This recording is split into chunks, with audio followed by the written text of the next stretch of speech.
This is Mary Collins from Hakx Media on Radio X, and I am back in online with Romain Charles, our participant in Mars mission 520 days of confinement. And so in a previous interview, I was referring it to as isolation because for many of us, even though we might actually have family members that we're with, it still feels like isolation because you're not going out and doing the things you would regularly do. However, there is a big difference between confinement and isolation. And Romain is going to tell us. So yes, I was talking about isolation for Master 102 at the beginning, but then I was reminded that actually isolation is when if anything happens to you, you are on your own. You have to deal with it. Whereas confinement, you can still get help from the outside. You are confined, so you cannot do everything that you would do outside. But if anything bad, like a serious illness, or if a fire would break out in the Master 100 modules and we couldn't control it, then we would still be able to go outside of those modules, get help. So that's the big difference between confinement and isolation.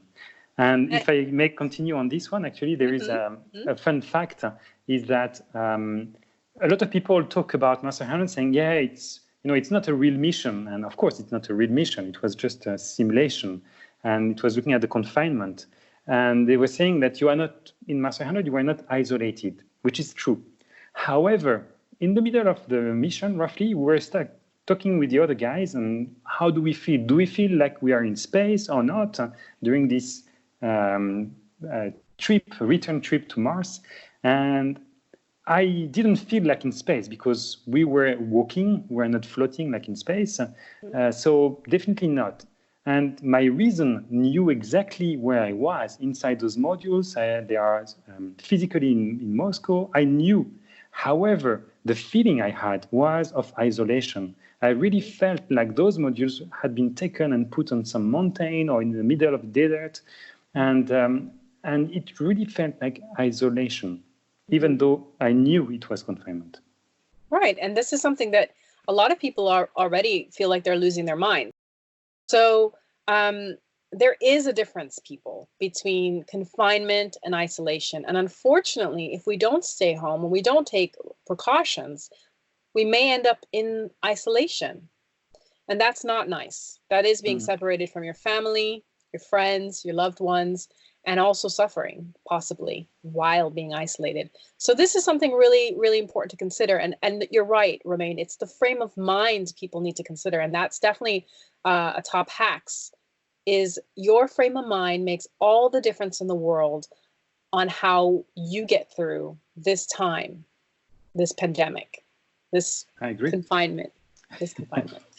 So, speaking of which, you're saying that, the difference is that there was something like a fire or whatever you could help each other. Did they teach you things like, in case there was an emergency, to sort of simulate what would happen in space if there was something like a leak, or what can happen in space that's similar to what can happen in confinement?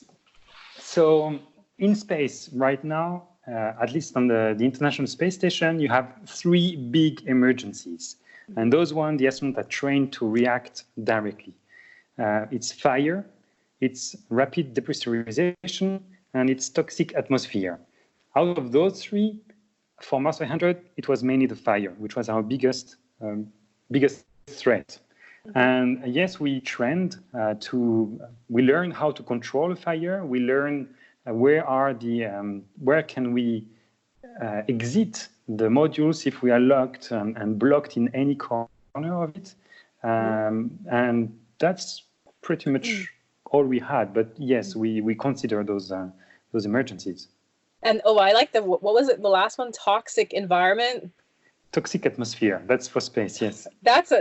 But you know how relevant that is in a household with teenagers. Very relevant. Different meaning.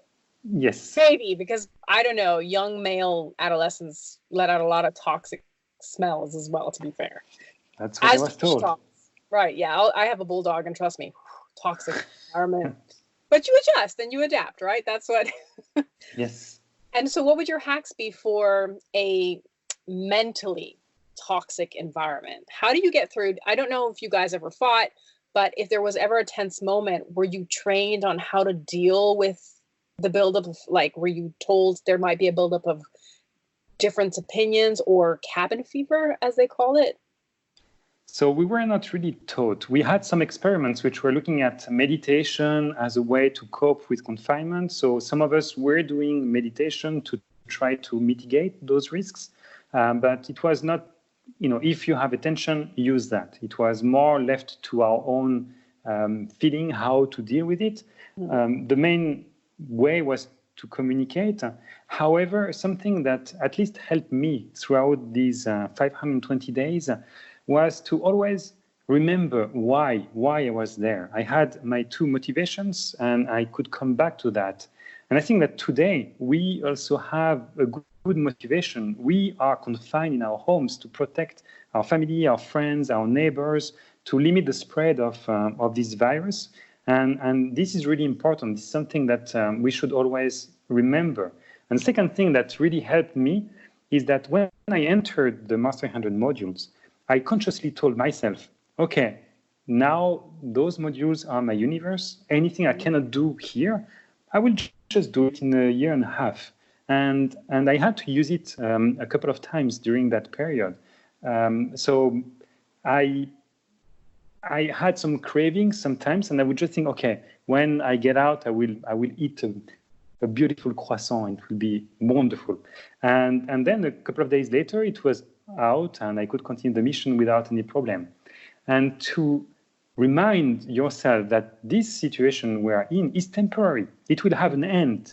It will have an end. So anything that we cannot do right now, we'll just do it a bit later. So it's not, it shouldn't be a big deal. Once again, easier said than done. But the motivation why we do that, and remembering that it will have an end, it's temporary, I think are really important to go through this confinement a bit more easier. Okay, well, those are some wonderful hacks right there.